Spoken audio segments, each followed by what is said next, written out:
ക്ഷീരകർഷക സംഗമം സംഘടിപ്പിച്ചു. ക്ഷീരവികസന വകുപ്പിന്റെയും പത്തനാപുരം ബ്ലോക്ക് പഞ്ചായത്തിന്റെയും ആഭിമുഖ്യത്തിലാണ് ക്ഷീരസംഗമം സംഘടിപ്പിച്ചത്. മന്ത്രി കെ.ബി. ഗണേഷ് കുമാർ ഉദ്ഘാടനം ചെയ്തു. കന്നുകാലി പ്രദർശനം, ഗോരക്ഷാ ക്യാമ്പ്, ആദരവ് എന്നിവയും ഇതോടനുബന്ധിച്ച് നടത്തി. ക്ഷീരവികസന വകുപ്പും പത്തനാപുരം ബ്ലോക്ക്, ആത്മ, കൊല്ലം എന്നിവയുടെ സംയുക്ത ആഭിമുഖ്യത്തിലാണ് ക്ഷീരകർഷക സംഗമം സംഘടിപ്പിച്ചത്. മന്ത്രി കെ.ബി. ഗണേഷ് കുമാർ ഉദ്ഘാടനം നിർവഹിച്ചു. വളരെ അഭിമാനത്തോടെ തന്നെ പത്തനാപുരം ബ്ലോക്ക് പഞ്ചായത്തിലെ ഇത്തരത്തിലൊരു ആഘോഷം നടത്താൻ മുമ്പും ക്ഷീരകർഷകരുടെ വലിയ സംഗമം ബ്ലോക്കിൽ സംഘടിപ്പിച്ചുകൊണ്ടെങ്കിൽ ഈ വർഷം ഫലപ്രദമായ രീതിയിൽ പ്രവർത്തിച്ചതിന് ശേഷമാണ് ഇത്തരത്തിലൊരു സംഘടിപ്പിച്ചത്. പലപ്പോഴും നമ്മൾ സംഘടന ചില ആഘോഷങ്ങളൊക്കെ സംഘടിപ്പിക്കുന്നത്.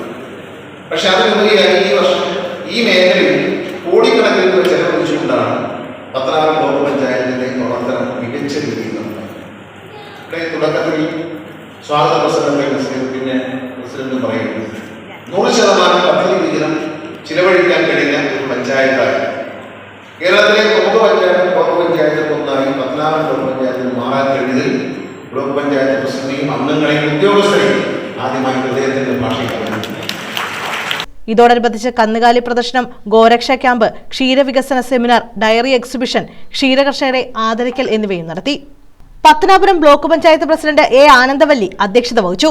പത്തനാപുരം ബ്ലോക്ക് പഞ്ചായത്ത് ക്ഷീരകർഷകർക്ക് വേണ്ടി 2025-26 വർഷം നടപ്പിലാക്കുന്ന നൂതന പദ്ധതികളുടെയും ക്ഷീരവികസന വകുപ്പും പത്തനാപുരം ബ്ലോക്ക് പഞ്ചായത്തും ഇന്ത്യൻ ബാങ്കും സംയുക്തമായി നടപ്പിലാക്കുന്ന ക്ഷീരകർഷകർക്ക് വേണ്ടിയുള്ള സംരംഭക പദ്ധതിയുടെ ലോൺ വിതരണത്തിന്റെ ഉദ്ഘാടനം മന്ത്രി കെ.ബി. ഗണേഷ് കുമാർ നിർവഹിച്ചു. എത്ര ബുദ്ധിമുട്ടുണ്ടെങ്കിലും അത് ചെയ്യാതെ ഒരു വിവാഹ ചടങ്ങിന് പോലും ചില സഹോദരിമാരും അമ്മമാരും പോകില്ല. അങ്ങനെ രാവിലെ എഴുന്നേറ്റ് പശുക്കൾ കൊടുക്കാനെല്ലാം കൊടുത്ത് അതിനെ കുളിപ്പിച്ച് കെട്ടി രീതിയെല്ലാം കൊടുത്തതിന് ശേഷം മാത്രമേ ഏതൊരു സ്വന്തം കാര്യത്തിന് പോകും. അത്രത്തോളം അത് സ്വന്തം മക്കളെ നോക്കുന്നത് പോലെയാണ് പശുക്കളെ കാര്യങ്ങളൊക്കെ നോക്കുന്നത്. അത്രത്തോളം സ്നേഹമുണ്ട്. അതിന് എന്തെങ്കിലും അസുഖം വന്നാൽ നമ്മൾ വല്ലാതെ മാനസികമായി വിഷമിക്കും. അപ്പൊ ഏറ്റവും സ്നേഹത്തോടെ നമ്മുടെ കുഞ്ഞുങ്ങളെ വളർത്തുന്നത് പോലെ നമ്മൾ വളർത്തിക്കൊണ്ടുവരുന്ന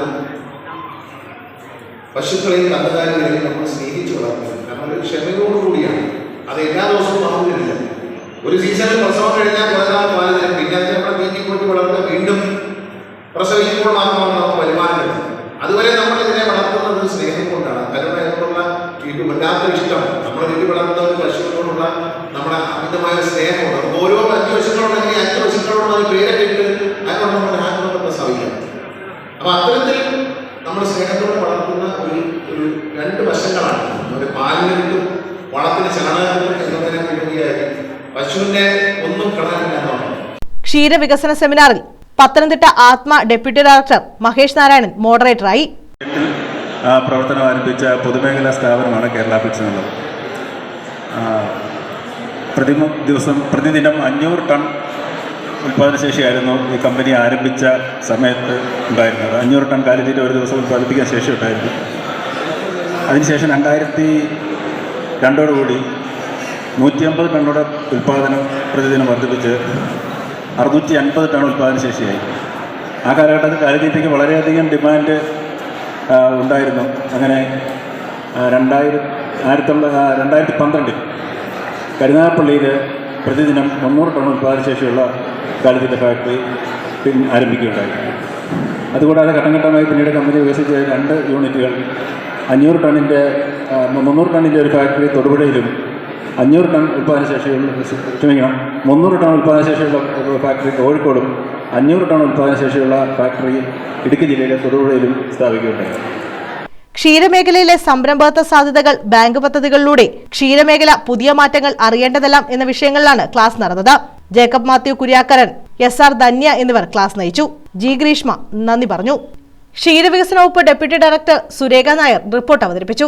ബ്ലോക്കിലെ മികച്ച ക്ഷീരകർഷകനെ KR മോഹനൻ പിള്ളയും വനിതാ ക്ഷീരകർഷകയെ PG വാസുദേവനുണ്ണിയും, വിളക്കുടി ഗ്രാമപഞ്ചായത്തിലെ മികച്ച ക്ഷീരകർഷകരെ റെജീന തോമസും, തലവൂർ ഗ്രാമപഞ്ചായത്തിലെ മികച്ച ക്ഷീരകർഷകരെ VS കലാദേവിയും ആദരിച്ചു. പിറവൂർ ഗ്രാമപഞ്ചായത്തിലെ മികച്ച ക്ഷീരകർഷകരെ R സോമരാജൻ, പത്തനാപുരം ഗ്രാമപഞ്ചായത്തിലെ മികച്ച ക്ഷീരകർഷകരെ S തുളസി, പട്ടാരി ഗ്രാമപഞ്ചായത്തിലെ മികച്ച ക്ഷീരകർഷകരെ K അശോകൻ, പട്ടാഴി വടക്കേക്കര ഗ്രാമപഞ്ചായത്തിലെ മികച്ച ക്ഷീരകർഷകരെ VP രമാദേവി, SC വിഭാഗത്തിലെ മികച്ച ക്ഷീരകർഷകരെ അനന്തുപിള്ള എന്നിവർ ചേർന്നും ആദരിച്ചു. ബ്ലോക്ക് തലത്തിൽ ഏറ്റവും കൂടുതൽ പാൽ സംഭരിച്ച ആപ്കോ സംഘത്തെ കൊല്ലം ജില്ലാ പഞ്ചായത്ത് അംഗം സുനിത രാജേഷും ആദരിച്ചു.